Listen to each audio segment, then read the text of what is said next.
నమస్తే అండి. My farming my passion daily market updates కు స్వాగతం. వీడియో చూసిన వెంటనే ఒక్క లైక్ చేయండి. మినుములు.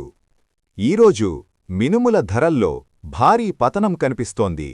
ముఖ్యంగా ఆంధ్రప్రదేశ్ మరియు తమిళనాడు మార్కెట్లలో క్వింటాలకు 100 నుండి 150 రూపాయల వరకు ధరలు తగ్గాయి. విజయవాడలో హైక్వాలిటీ మినుములు 14,200 రూపాయలు ఉండగా, కృష్ణా, నంద్యాల మరియు కడప జిల్లాల్లో పాలిష్ రకం 8,400 రూపాయల వద్ద కొనసాగుతోంది.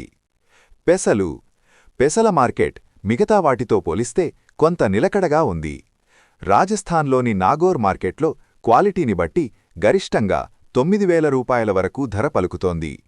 జైపూర్లో 6,600 నుండి 6,900 రూపాయల వద్ద స్థిరంగా ఉండగా, ఆంధ్రప్రదేశ్లోని పొన్నూరు మార్కెట్లో కొత్త పెసలు 7,700 రూపాయల వద్ద ట్రేడ్ అవుతున్నాయి.